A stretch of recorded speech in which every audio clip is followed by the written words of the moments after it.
بسم الله الرحمن الرحيم الحمد لله رب العالمين والصلاة والسلام على عبد المؤيد ورسولنا المصدق الحبيب الأحمد النبي الأمي المكي المدني السراج المنير كوكب الدر صاحب الوقار والسكينة المدفون بعرض مدينة سيدنا ونبينا وشفينا ومولانا ومولى الكونين جد الحسن والحسين أبي القاسم محمد الحمد لله الذي جعلنا من المتمسكين بولاية أمير المؤمنين علي بن أبي طالب وآل بيته الطيبين الطاهرين المعصومين المظلومين ولعنة الله على أعدائهم أجمعين من يومنا هذا يوم الدين أما بعد فقد قال يا رسول الله صلى الله عليه وآله وسلم بسم الله الرحمن الرحيم يا علي ما خلق الله خلق الأفضل مني صلوات محمد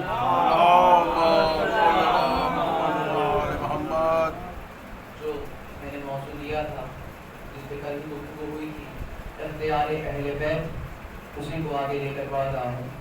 تو آج سیرت النبی کا ذکر ہوگا کہ ہمارے نبی کی سیرت کیسی تھی. دیکھیے تاریخ اور سیرت میں بہت فرق ہے. تاریخ اسے کہتے ہیں کہ جو چیزیں ہو چکی ہوں ان کو پڑھا جاتا ہے, اور سیرت اسے کہتے ہیں کہ جو خود انسان کا کردار ہو اسے پڑھا جاتا ہے. کس چیز کے لیے وہ شخص جانا جا رہا ہے, اس کے شہادت, اس کے انتقال کے بعد بھی اسے کہتے ہیں سیرت. تو آج سیرت النبی پہ گفتگو ہوگی. تو جس حدیث کا میں نے خواب کرا ہے اس میں ہمارے آخری نبی خاتم النبی محمد مصطفیٰ صلی اللہ علیہ وسلم نبی خدا ارشاد فرما رہے ہیں کس سے؟ مولائے کائنات سے, یا علیو ما خلق اللہ خلق الافضل منی. یا علی, مجھے خدا بند عالم نے جس نے اس پوری کائنات کو خلق کرا اس نے مجھے تمام فضیلتیں عطا کری ہیں اور مجھے سب سے افضل بنایا ہے. یعنی جو میرا درجہ ہے وہ سب سے بلند ہے. اب رسول نے یہ حدیث ارشاد کری, مولائے کائنات نے ایک سوال پوچھا, کہا یا رسول اللہ مجھے اتنا بتا دے اس حدیث کے اس میں, اس حدیث کی روشنی میں کہ آپ افضل ہیں یا جبرائیل افضل ہیں. سوال کون کر رہا ہے؟ سوال علی کر رہے ہیں. یہ ذہن علی ہے کہ پوچھ رہے ہیں کہ یا رسول اللہ آپ افضل ہیں یا جبرائیل افضل ہیں, کیونکہ میرے مولا کو پتا تھا کہ آنے والے دور میں قوم ایسی اٹھے گی جو یہ کہے گی کہ رسول تو ہمارے جیسے تھے. ایک قوم ایسی اٹھے گی جو یہ کہے گی کہ رسول تو ہمارے جیسے تھے. تو مولا علی نے یہ سوال کرا, پھر رسول خدا نے جواب دیا, کہا یا علی اس حدیث کی روشنی میں اگر جواب دوں تو خدا بند عالم نے جتنے نبیوں کو خلق کرا ہے ان کو تمام فرشتوں سے افضل قرار دیا ہے. وہ تمام فرشتوں میں سب سے افضل, یعنی جبرائیل فرشتے, رسول نبی, رسول افضل ہو گئے. اگر رسول یہیں پر بات کو ختم کر دیتے تو کوئی بڑی بات نہیں تھی, لیکن اب رسول نے آگے حدیث ارشاد فرمائی. رسول نے کہا یہ تو فرشتوں کی بات ہے, اللہ نے جتنے نبیوں کو خلق کرا ان سب میں مجھے سب سے بلند مرتبہ عطا کرا. جتنے نبیوں کو یہ جو فضیلت عطا کری لیکن ان سب میں بلند ہوں. اس حدیث میں یہ سمجھ میں آ گیا کسی فرشتے میں ضرورت نہیں ہے کہ وہ آگے یہ کہے کہ رسول ہمارے جیسے, نبی ہمارے جیسے. کسی نبی میں یہ ضرورت نہیں کہ وہ آگے کہے کہ یہ خاتم النبی ہمارے جیسے ہیں. ارے میں کہوں گا کہ جب نبی نبی کے برابر نہیں, فرشتہ نبی کے برابر نہیں, تو آج کے انسان کی کیا اوقات ہے کہ جو کہہ رہا ہے کہ رسول ہمارے جیسے. صلوات پڑھ دے پر محمد. کہ آج کے انسان کی کیا اوقات ہے کہ کہہ رہا ہے کہ نبی ہمارے جیسے. بہت بلند مرتبہ ہے. کتابیں لکھتی ہیں کہ 24 معجزات تو رسول کے ایسے تھے کہ رسول کھڑے رہتے تھے، معجزات ایسے دکھ جاتے تھے، رسول کچھ کرتے بھی نہیں تھے۔ کتابوں نے لکھا ہے پہلا کیا معجزہ تھا کہ رسول جہاں جہاں بھی جاتے تھے رسول کے سر پہ ایک بادل چلا کرتا تھا، ایک بادل چلا کرتا تھا۔ تو صحابیوں نے رسول سے کہا کہ اے نبی اللہ یہ کیا ماجرا ہے کہ آپ جہاں جاتے ہیں، آپ جنگ کے میدان میں بھی جاتے ہیں، آپ گھر میں بھی ہوتے ہیں، آپ مدینے کی سڑکوں پہ بھی ہوتے ہیں، تو یہ بادل آپ کے سر پہ رہتا ہے، یہ کیا ماجرا ہے؟ تو رسول نے مسکرا کر کہا یہ بادل خداوند عالم نے اس لیے میرے سر پہ رکھا ہے تاکہ میرا سایہ نہ بنے، کیونکہ اس خداوند عالم کی غیرت کو برداشت نہیں ہے کہ میرا سایہ کسی کے پیر کے نیچے آئے۔ ہم لوگ کے نبی کا، ہمارے نبی کا سایہ بھی نہیں تھا، کیونکہ اللہ کو برداشت نہیں تھا کہ سایہ ہوتا زمین پہ پڑتا، سایہ ہوتا تو کسی کے بھی پاؤں کے نیچے آ جاتا، تو خداوند عالم نے نبی کا سایہ ہی نہیں بنایا۔ دوسرا معجزہ کیا تھا؟ دوسرا معجزہ تھا کہ رسول جو تھے بہت لمبے نہیں تھے، نارمل ہائٹ تھی، لیکن کتابیں لکھتی ہیں جتنا قداور آدمی رسول کے سامنے آ جاتا چھوٹا لگتا۔ توجہ، جتنا بلند آدمی جتنا لمبا آ جاتا لیکن جب رسول کے سامنے کھڑا ہوتا رسول سے چھوٹا نظر آتا۔ پھر صحابیوں نے سوال کرا یا نبی اللہ یہ کیا ماجرا ہے؟ تو رسول نے کہا اس پروردگار کو برداشت نہیں ہے کہ اس دنیا میں مجھ سے اونچا کوئی دکھے، کہ مجھ سے اونچا کوئی دکھے اس دنیا میں۔ تیسرا معجزہ یہ تھا کہ چاہے جتنا کڑوا پانی جتنا کھارا پانی ہو اگر اس میں لعاب رسول گر جاتا تھا شہد کی طرح میٹھا ہو جاتا تھا۔ چوتھا معجزہ آپ کے سماعتوں کے حوالے کر رہا ہوں، غور سے سنیے گا کہ جو رسول کا پسینہ تھا اس میں ایک علیحدہ خوشبو تھی۔ میں نے کہا تھا نا کہ ہر معصوم کے پاس ایسی خوشبو ہوتی ہے کہ جو نہ کسی گلاب میں ہے، نہ کسی پھول میں ہے، نہ کسی عطر میں ہے۔ رسول کے پاس ایسی خوشبو تھی ان کے پسینے میں کہ اگر رسول کہیں سے گزر جاتے تھے اور 2 دن بعد اگر صحابی وہاں آتے تھے تو سون کے بتا دیتے تھے کہ یہاں سے رسول گزرے تھے۔ اتنی تیز خوشبو تھی، لوگ گھر کے اندر بیٹھے رہتے تھے اور رسول اگر باہر سے گزر جائیں تو لوگوں کو پتہ چل جاتا تھا کہ باہر سے نبی اللہ گزرے تھے۔ یہ معجزات ہے۔ اور ایک مرتبہ رسول کی عمر قریب شام گئے تو عمر 18 برس کی تھی، اس سمے اعلان نبوت نہیں ہوا۔ اعلان نبوت کب ہوا؟ 40 برس پہ۔ ابھی رسول کی عمر کیا ہے؟ 18 برس پہ۔ اب شام کی پہاڑی سے جناب ابو طالب کے ساتھ رسول اتر رہے ہیں، اترتے جیسے ہی نیچے آئے تو سارے کچھ پادری کھڑے تھے، انہوں نے ابو طالب کو روک لیا، کہا اے ابو طالب یہ جوان کون ہے؟ جناب ابو طالب نے بڑے فخر سے کہا یہ میرا بھتیجا محمد المصطفیٰ۔ انہوں نے کہا یہ میرا بھتیجا ہے۔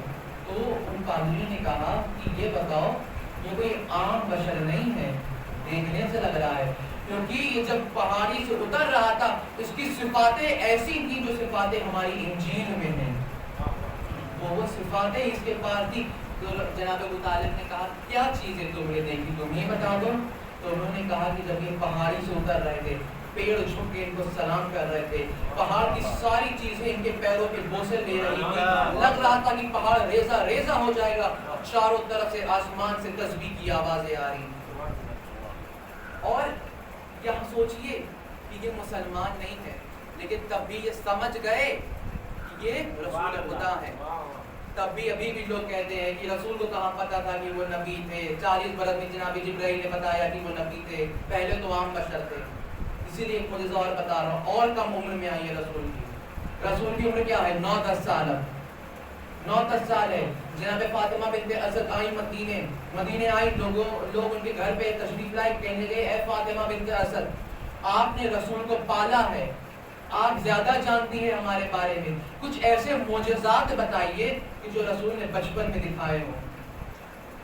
تاریخ لکھتی ہے کہ فاطمہ بنت اسد نے کئی معجزات بتائے، ان میں سے ایک خرمے والا معجزہ تھا کہ جہاں فاطمہ بنت اسد کیا کرتی تھی، دن میں ان کے باہر آنگن میں خرمے کا پیڑ تھا، تازے خرمے توڑ کے دھو کے اچھے والے دھو کے رکھ دیتی تھی تاکہ دن میں رسول خدا آئے اور انہیں کھائے۔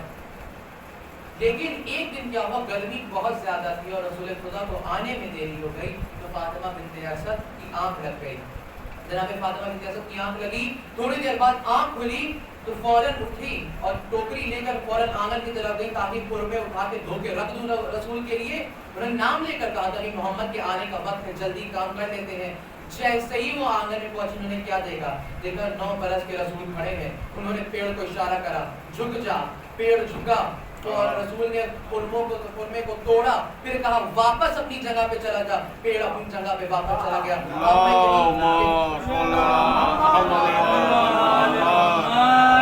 اب میں یہ کہوں گا کہ جو لوگ کہتے ہیں کہ رسول کو کہاں پتا تھا کہ وہ نبی تھے، 9 برس کے بچے کو یہ پتا ہے کہ اس کے اشارے سے پیڑ جھک جائے گا اور واپس چلا جائے گا، تو 40 سال کے نبی کو نہیں پتا ہوگا کہ وہ اللہ کا رسول ہے.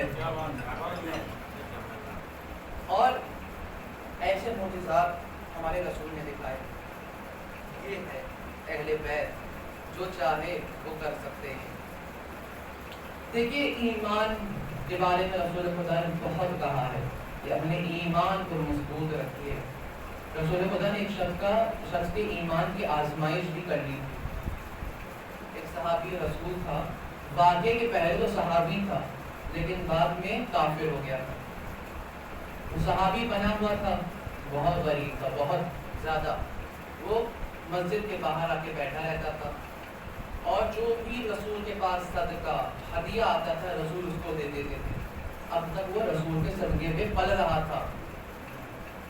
اب کیا ہوا، ایک دن رسول نکلے، رسول نے صدقہ جو آیا تھا رسول نے اس کو دے دیا، تم کھا لو. تو رسول کھڑا ہوا کہنے لگا یا رسول اللہ میری ایک خواہش ہے. رسول نے کہا کیا؟ اس نے کہا کہ میں بھی چاہتا ہوں، میں ابھی تک آپ کا صدقہ کھاتا آیا ہوں لیکن اب میں چاہتا ہوں کہ میں اپنے پیروں پہ کھڑا ہو جاؤں اور اپنے پیسوں سے زکوٰۃ دوں. تو رسول نے مسکرا کر کہا جس جگہ پہ ہو وہی تمہارے لیے سب سے اچھی ہے، اس سے اوپر مت اٹھنا. اس نے کہا نہیں یا نبی اللہ مجھے تو کچھ کرنا ہے. تو رسول نے 2 دینار اس کے ہاتھوں میں رکھے کہ جاؤ کچھ کام دھندا کر لو. اس نے ایک سے کلاڑی خریدی، ایک سے اس نے بکری خریدی. کلاڑی سے لکڑیاں کاٹ کاٹ کے وہ بیچتا گیا، پیسے اکٹھا کرتا گیا. پھر اس نے ایک بکری اور خریدی، پھر دودھ بیچنے لگا. بیچتے بیچتے کئی ساری بکریاں آئیں، 3 4 کرتے کرتے بہت سی بکریاں آئیں، یہاں تک کہ اس کا بہت بڑا فارم ہو گیا ایک طرح سے. اب جب فارم ہو گیا رسول کو خبر ملی، رسول نے ایک صحابی کو بھیجا کہ جاؤ اس سے زکوٰۃ لے کر آؤ. اس نے کہا تھا کہ جب میں اپنے پیروں پہ کھڑا ہو جاؤں گا زکوٰۃ دوں گا. تو جیسے صحابی اس کے پاس گئے، یہ رسول نے زکوٰۃ مانگی ہے. تو اس نے توہین کرتے ہوئے کہا محمد مجھ سے زکوٰۃ مانگ رہے ہیں، کہہ دو میں نہیں دیتا. اس نے باقاعدہ نام لے کر کہا. تو پھر صحابی جیسے ہی واپس آیا، صحابی نے بھی کٹ ٹو کٹ بات رسول کو بتا دی، ایک ایک جملہ. اب رسول کو یہ بہت برا لگا کہ یہ رسول کی توہین تھی. رسول نے کہا علی فوراً آئیے. مولا کائنات آئے، کہا یا علی کچھ مت کریے، بس جا کے اس شخص کے پاس جائیے اور میرے 2 دینار واپس مانگیے، میرے 2 دینار واپس مانگیے. مولا کائنات نے کہا اے شخص رسول کی طرف سے میں آیا ہوں اور رسول اپنے 2 دینار واپس مانگ رہے ہیں. اس نے کہا 2 دینار؟ میرے پاس اتنا پیسہ ہے، اتنی بکریاں، اتنی لکڑیاں ہیں، ارے 2 دینار کیا، لو ابھی جاؤ دے دینا رسول کو. یہ کہنا تھا. علی فوراً مڑے، جیسے ہی 2 دینار لے کر آئے اگلے دن سے اس کی بکریاں مرنی شروع ہو گئی، اس کی فصل اجڑنا شروع ہو گئی، یہاں تک کہ کچھ دنوں کے بعد وہ واپس مسجد کے باہر آ گیا. اب رسول نماز پڑھنے کے لیے، اس نے کہا السلام علیکم یا رسول اللہ، رسول اللہ میرا سلام قبول کریے. رسول نے جواب نہیں دیا. رسول نے اس کی طرف دیکھ کر کہا رسول اللہ ابھی تک تو نام لے کے پکار رہے تھے، اب سمجھ میں آیا میں کون ہوں؟ تو اس نے کہا یا رسول اللہ معاف کر دیجئے، اور آپ نے میرے سلام کا جواب بھی نہیں دیا ہے. رسول نے کہا سلام کا جواب دینا واجب ہے لیکن مسلمانوں کا، اب تم میری نظر میں کافر ہو گئے ہو، اسی لیے اب رسول نے جواب بھی نہیں دیا. تو رسول نے کہا کہ اب تمہارا کچھ نہیں ہو سکتا کیونکہ تم میری نظروں سے گر گئے ہو. تو رسول نے اس واقعے سے سمجھایا ہے کہ اپنے ایمان کو مضبوط رکھیے، کہ ایمان جب مضبوط ہوگا تبھی تو لبیک کہہ پائیں گے. کبھی بھی اگر سوچیں آج امام کا ظہور ہو تو ہمارا ایمان کہاں پر ہے کہ اگر امام کوئی بھی حکم دے، جیسے ہم لوگ کی جان نثار کرنے کے لیے کہ ہماری اگر جان امام مانگ رہے ہو، ہم لوگ سوچے نہ فوراً جان امام کے قدموں میں دے دیں. ایسا ایمان ہم لوگ کا ہونا چاہیے. اپنے گھر بر کو چھوڑ کے کچھ نہیں، بس حجت خدا. یہی دور تھا رسول میں کہ جب جنگیں ہوتی تھیں تو لوگ اپنے گھروں کو چھوڑ کے رسول کا ساتھ دیتے تھے. کسی کا باپ رسول کے ساتھ ہوتا تھا، بیٹا سامنے ہوتا تھا، کسی کا بیٹا یہاں ہوتا تھا، کسی کا باپ وہاں ہوتا تھا، کسی کا بھائی یہاں ہوتا تھا، کسی کی بہن سامنے ہوتی تھی. یہ سب تو رسول کہہ رہے ہیں کہ ایسا ایمان کرو کہ اگر حجت تم کو کوئی حکم دے تو فوراً اس پہ لبیک کرو. کیونکہ اگر ایمان نہیں مضبوط ہوگا، کہنا بھی چاہو گے لیکن زبان کھلے گی نہیں. یہ رسول نے کہا. بہرحال اس پہ نہیں جانا. بھی بات ہی سیرت النبی کی. اب میں آنے لگا ہوں ایک واقعے. دیکھیے رسول بے حد صابر، صبر کرنے والا. آپ نے ایک بڑھیا کا سنا ہوگا کہ جو اولڈی پھینک دیتی. ایک شخص بھی تھا اس کے ساتھ، ایک یہودی تھا. وہ اس سے بھی زیادہ اس نے رسول کو ستایا ہے. وہ کیا کرتا تھا کہ مدینے اور مکے کے راستے کے بیچ میں جھاڑیاں پڑتی تھیں اور اس میں کانٹے ایسے لگے تھے کہ اگر ایک کانٹا چبھ جاتا تھا تو لگتا تھا کہ 10 مدھو مکھیوں نے ایک جگہ پہ کاٹ لیا ہے. ایسے کانٹے تھے. وہ کچھ نہیں کرتا تھا، وہ بس کانٹوں کو بٹورتا تھا اور رسول کے راستے بچھا دیتا تھا. اور رسول کچھ نہیں کہتے تھے، رسول چلتے چلے جاتے تھے. اور وہ دن بھر ٹہل ٹہل کے شہر سے گندگیاں بٹورتا تھا اور رسول کے اوپر ڈالتا تھا. وہ بڑھیا تو صرف کوڑا پھینکتی تھی گھر کا، یہ شہر میں جا کے گندگیاں بٹورتا تھا. لیکن رسول ایک چپ، رسول کچھ نہیں کہہ رہے تھے. وہ سوچنے لگا کہ ابھی غصہ آئے گا، 1 دن میں، 2 دن میں، 3 دن میں، 10 دن میں، کبھی نہ کبھی تو غصہ آئے گا. رسول گزرتے گئے وہیں اس کے راستے سے اور رسول نے اپنا راستہ بھی نہیں بدلا. کیونکہ رسول کہتے ہیں کہ جو حق پہ ہوتا ہے راستہ نہیں بدلتا. جو حق پہ ہوتا ہے کبھی راستہ نہیں بدلتا ہے. اب ایک دن کیا ہوا کہ وہ دکھا نہیں. نہ رسول کے راستے میں کانٹا آیا، نہ رسول کے راستے میں کوڑا آیا. اب رسول مسجد میں آئے، رسول نے اس کی خیریت پوچھی. کہا یہ بتاؤ وہ یہودی کہاں گیا جو میرے راستے میں کانٹا بچھاتا تھا؟ تو صحابیوں نے کہا یا رسول اللہ وہ بیمار ہے. رسول نے کہا بیمار ہے؟ مجھے کیوں نہیں پہلے بتایا؟ اس نے کہا یا رسول اللہ وہ آپ کا دشمن تھا، ہم لوگوں نے آپ کو بتانا مناسب نہیں سمجھا کہ آپ کو بتا کہ کیا کرے. تو رسول نے کہا ابھی تک اگر صرف مجھے معلوم ہوتا تو میں اس کی خیریت لینے جاتا، اب تم سب میرے ساتھ چلو گے اس کی خیریت لینے کے لیے. رسول صحابیوں کے ساتھ گئے، اس کے دروازے پہ دستک دی. وہ بستر پہ تھا، اس کی زوجہ آئی باہر. اس نے کہا کون ہے؟ تو رسول نے کہا کہ مسلمانوں کا نبی آیا ہے. یہ کہنا تھا کہ زوجہ فوراً اس آدمی کے حجرے میں دوڑی، کہنے کی تم کو خبر ہے ہمارے گھر کے باہر کون آیا ہے؟ اس نے کہا کون آیا ہے؟ کہنے لگی مسلمانوں کا نبی آیا ہے. اب اس نے جیسے ہی سنا اس نے سہارا لے کر وہ بیٹھا. اب وہ سوچ میں پڑ گیا کہ اندر بلائیں کہ باہر سے بھیج دیں. تو اس نے ایسے ایسی چیزیں کری، بہت شرمندہ تھا. اب کیونکہ عرب میں ایک رواج تھا کہ اگر دروازے میں کوئی آ گیا اس کو بھیجتے نہیں تھے باہر واپس. تو اب اس نے کہا کہ ٹھیک ہے.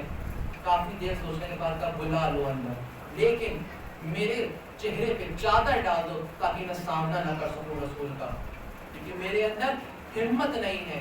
تو رسول جیسے ہی یہ کہا اس کی زوجہ نے اس پر چادر ڈالی اور رسول کو اندر بلایا. رسول آئے، اس کے بغل میں بیٹھے. رسول نے اس کے کندھے پہ ہاتھ رکھ کے کہا، پہلے سلام کرا، جواب آیا. رسول نے کہا کیسے ہو، طبیعت ٹھیک ہے؟ تو پھر اس نے کہا وہ قدموں پہ گر گیا رسول کے. کہنے لگا میں نے اتنی بری بری چیزیں، گندگیاں، کانٹے آپ کے راستے میں بچھائے، لیکن کبھی آپ میری خیریت لینے کے لیے آ رہے ہیں، آپ مجھے دعائیں دے رہے ہیں کہ میں ٹھیک ہو جاؤں. آپ نے سوال کرا نا کہ میں کیسا ہوں، میں جواب دوں گا، مگر اس سے پہلے مجھے کلمہ پڑھا دیجیے، مجھے مسلمان کر دیجیے. تو اسی وقت وہ اور اس کی زوجہ مسلمان ہو گئے. یہ ہے سیرت النبی. جہاں جائیں لوگ دیکھ کے بتا دیں کہ یہ عام بشر نہیں ہے، یہ حجت خدا ہے. اور آپ لوگ نے سنا ہوگا کہ امام حسین علیہ السلام کو رسول خدا سے ایک علیحدہ محبت تھی. تو رسول کے بعد جب امام حسین کی شادی ہو گئی تو امام حسین جانماز بچھا کر بس یہی دعا کرتے تھے کہ اے پالنے والے مجھے ایک ایسا بیٹا دے دے کہ جو شکل و صورت میں میرے نانا جیسا ہو، جو شکل و صورت میں میرے نانا جیسا ہو۔ اب آپ یہ بتائیے، صورت شکل دینا یہ کس کا کمال ہے؟ یہ خداوند عالم کا کمال ہے، لیکن سیرت ہونا وہ خود انسان کا کمال ہے۔ امام حسین کی حدیث ہے کہ امام حسین جناب علی اکبر سے کہتے ہیں کہ اے علی اکبر، یہ اللہ کا کمال ہے کہ اس نے آپ کو میرے نانا کی شبیہ بنایا، لیکن یہ آپ کا کمال ہے کہ آپ نے اپنی سیرت کو بھی ان کی سیرت جیسا بنایا۔ جو جناب علی اکبر کی سیرت تھی وہ بھی رسول خدا کی جیسی تھی، اور خوبصورتی تو ایسی تھی کہ امام حسین نے کہہ دیا تھا جناب علی اکبر سے کہ بیٹا علی اکبر جب باہر نکلیے گا چہرے سے نقاب کو مت ہٹائیے گا۔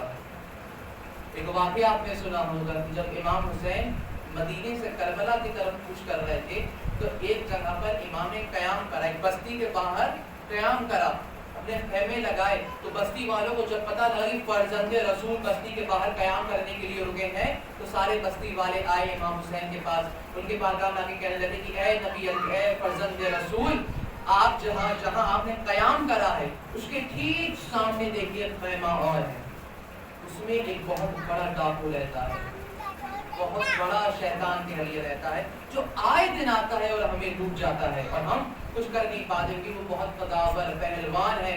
تو امام حسین نے کہا اچھا رکو میں بھیجتا ہوں۔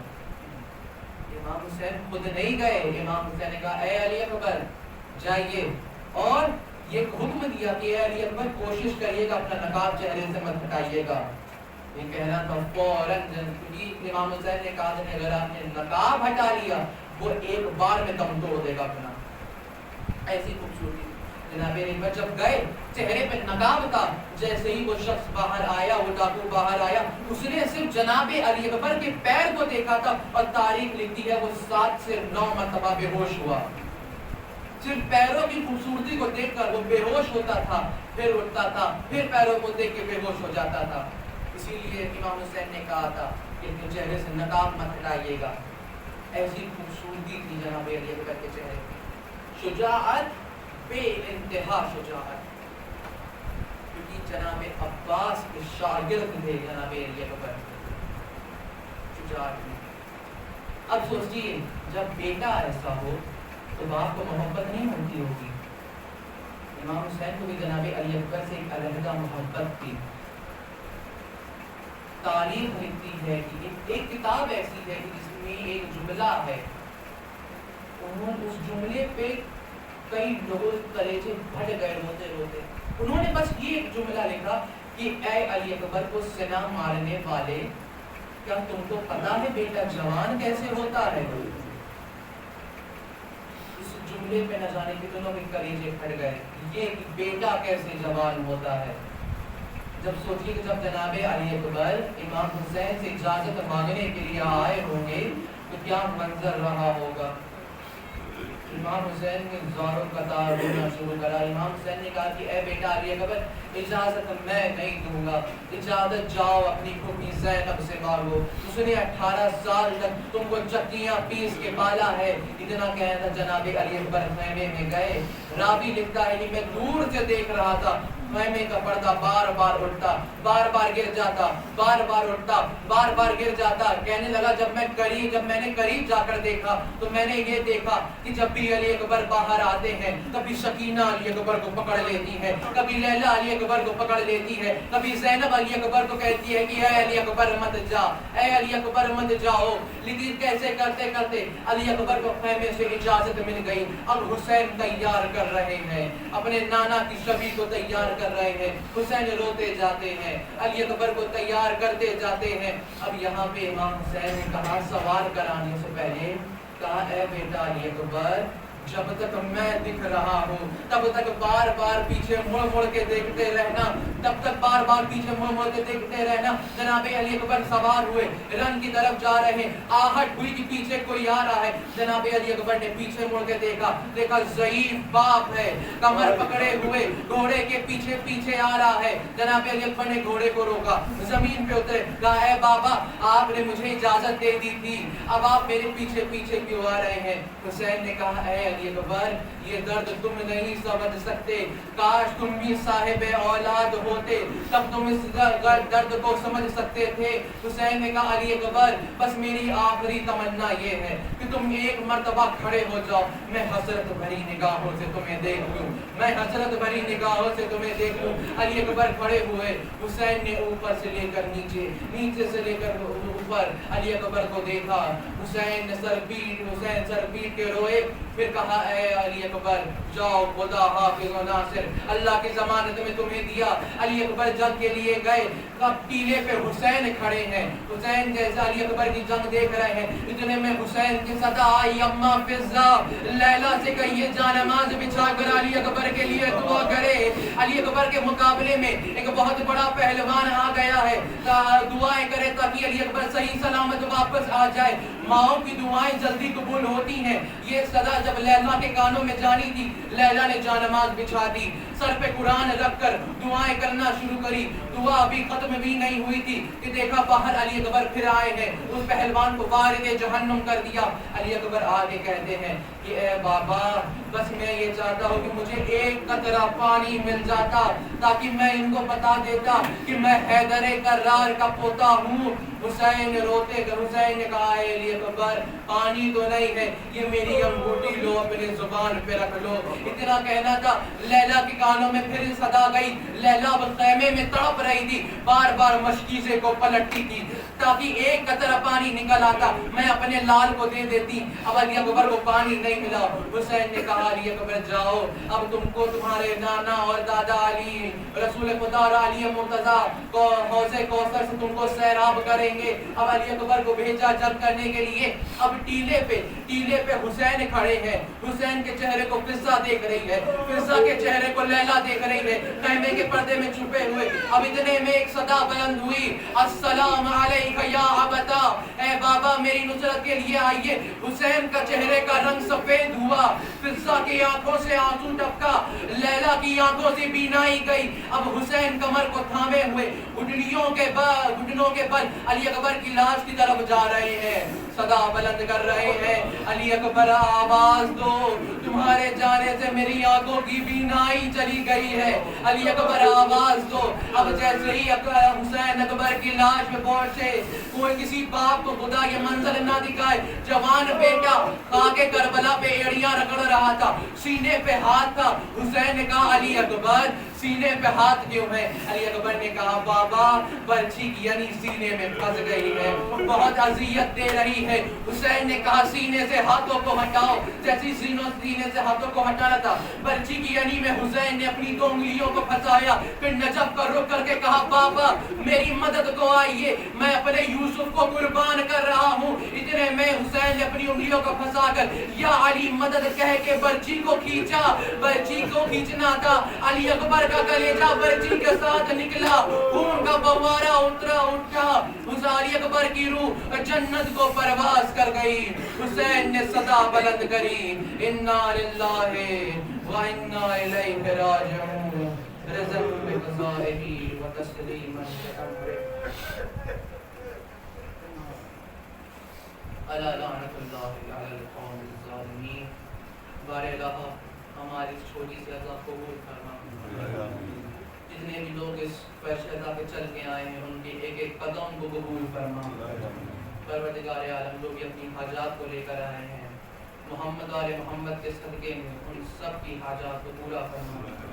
پروردگار جو بھی بیمار ہیں ان کو سید سجاد اور بی بی سغرا کے صدقے میں شفا عطا فرما، اور دعاؤں میں عظیم دعا یہی ہے کہ منتقی میں خون حسین وارث بدور یوسف زہرا امام مہدی علیہ السلام کے ظہور میں تعجیل فرما، اور ہمارے کردار کو اس لائق بنا دے کہ امام اپنے غلاموں میں شمار کر دے۔